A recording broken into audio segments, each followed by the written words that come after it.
कहते हैं कोई भी कार्य सिद्ध होने के लिए उसके पीछे का भाव शुद्ध होना चाहिए, और हमारी संस्कृति में फूल चढ़ाने और हाथ जोड़ने को नहीं, उसके पीछे के भाव को अधिक महत्व दिया गया है। किंतु इन सभी भावों में श्रेष्ठ एक भाव है जो परिणाम और प्रमाण नहीं, प्रभाव देता है। ये ना ही सद्गुण है ना ही दुर्गुण, ये भाव साधु सा ब्रह्म में विलीन है। ये भाव है इस विश्व में सबसे सुंदर, प्रेम।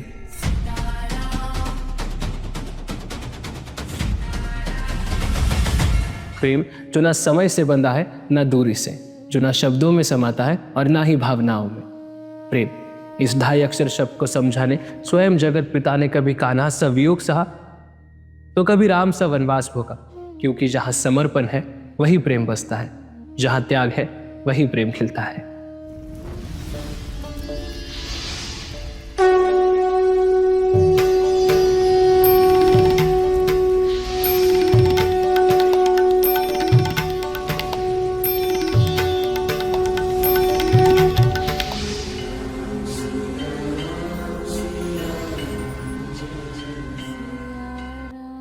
पंचवटी से लंका तक श्री राम के हृदय में वो सीता का प्रेम ही था जिसके कारण वे जीवित रहे।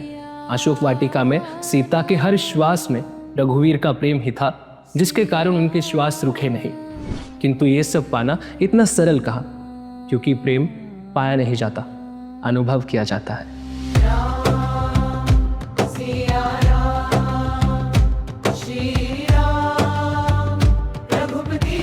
अहिल्या के प्रसंग के बाद गुरु शिष्य मिथिला पहुंचे। मिथिला के रहवासी राम लक्ष्मण को कमल सा सोचे। मिथिला के लोग दोनों भाइयों की खूब प्रशंसा करते हैं। अत्यंत सुंदर स्त्रियां भी छुप कर नेत्र भरती है।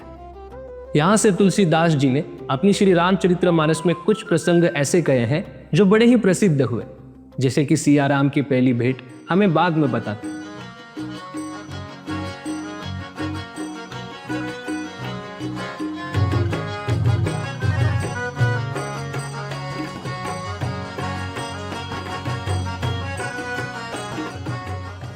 फिर राम पिनाक तोड़कर सीता से विवाह रचाते हैं। किंतु वाल्मीकि रामायण के अनुसार ये कथा थोड़ी भिन्न है।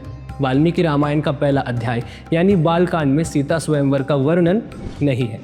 वाल्मीकि रामायण के अनुसार राजा जनक स्वयं गुरु शिष्य को सीता की जन्म कथा सुनाते हैं कि कैसे सीता एक साधारण बालिका ना होकर भूमि से उत्पन्न हुई थी, बताते हैं। एक और चीज जो प्रसिद्ध कथाओं में और वाल्मीकि रामायण में भिन्न है कि जो धनुष श्री राम के हाथों टूटा उसे हनुमान पिनाक कहा जाता है, किंतु वाल्मीकि रामायण के अनुसार उसका कोई नाम न होकर उसे केवल शिव धनुष माना जाता है। फिर माँ सीता की जन्म कथा सुनकर राजा जनक उन्हें शिव धनुष दिखाते हैं। साथ ही सीता के विवाह विषय और शिव धनुष की चुनौती को भी समझाते हैं। ऋषिवर, ये स्वयं उमापति महादेव ने मेरे पूर्वजों को दिया है और इसी कारण मैंने ये सीता के विवाह चुनौती रूप में लिया है, क्योंकि ये कोई साधारण धनुष नहीं, इसे उठाने वाले में वीरता नहीं, मन की स्थिरता चाहिए। मुझे आप किसी चरित्र संपन्न की प्रतीक्षा है। ये बाहुबल की नहीं ऋषिवर, चरित्र की परीक्षा है।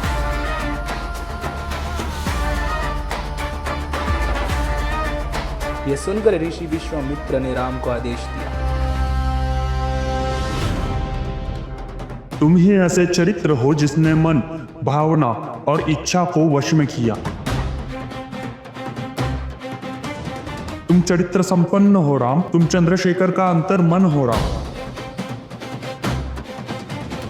हर युग में तुम धर्म बचाने आते हो रघुराया, त्रेता के इस महान कथा का समय आया। जाओ रणधीर, शिव धनुष्य उठाकर प्रत्यंचा चढ़ाओ रघुवीर।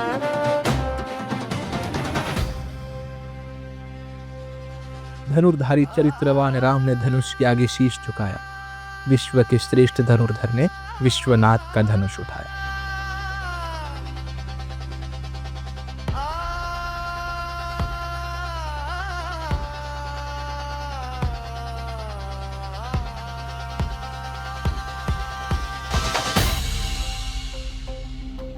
आगे सीताराम का भव्य विवाह हुआ और उनकी पहली भेंट भी विवाह दौरान ही हुई। ये श्री राम के जीवन का वो समय था जहां से उनके जीवन ने मोड़ लिया था। क्योंकि सीता जैसी स्त्री का जीवन में होना मानो स्वयं ईश्वर को आशीर्वाद हो।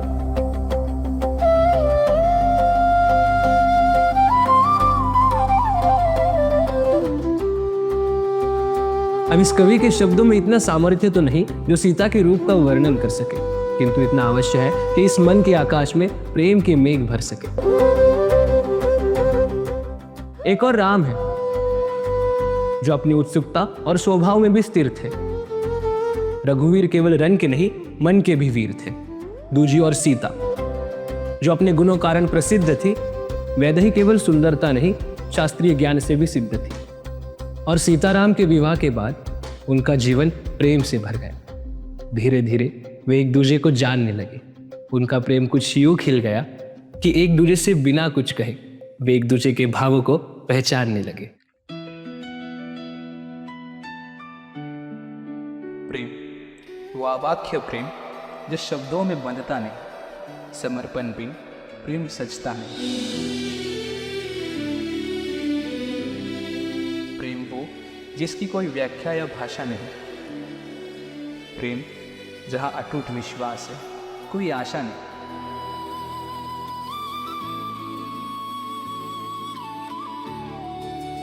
प्रेम वो जो त्याग से हिचकिचाता नहीं।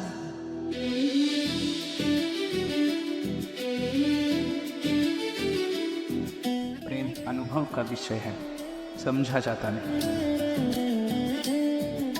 प्रेम का तुझा नाम सीताराम, जो समर्पण साहस संयम बिना कोई पाता नहीं।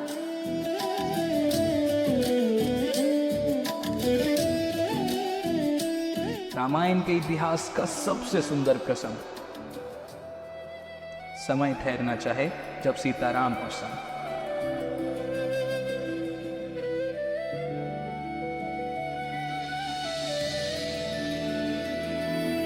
एक और मिथिला कुमारी, एक और धनुर्धारी। घुंघराले केश मोहक मुख देख सीता तन मन हारी। एक और मर्यादा, एक और समर्पण। एक ही हुए सीताराम के दर्पण।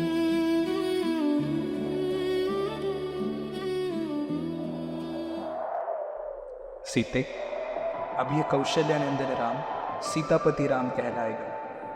आर्यपुत्र, आप जहाँ होंगे सीता के लिए वो स्थान स्वर्ग बन जाएगा। दशरथ पुत्र का कुछ कुल सूरज के प्राण तुझे सौंप दूं।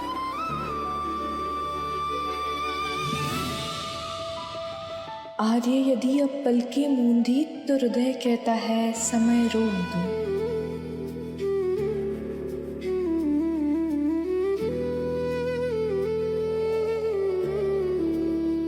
सीते, मेरे नाम से जुड़ा सदा तुम्हारा नाम होगा। अयोध्या का राजकुमार अब सीता का राम होगा।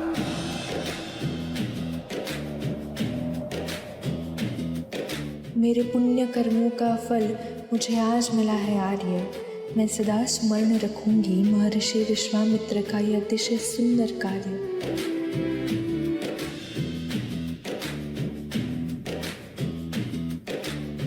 इस प्रेम को बंधन में बांधकर एक महान कथा का आरंभ होगा धनुर्धर।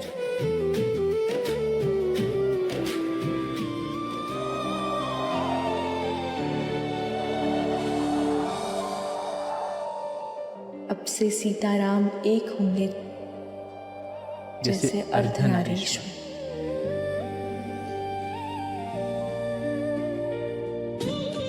आर्य, आपके हित में सदा मेरा विचार होगा। वैकुंठ दे यावन की कुटिया, सीता का प्रेम सदा साक्षीकार होगा।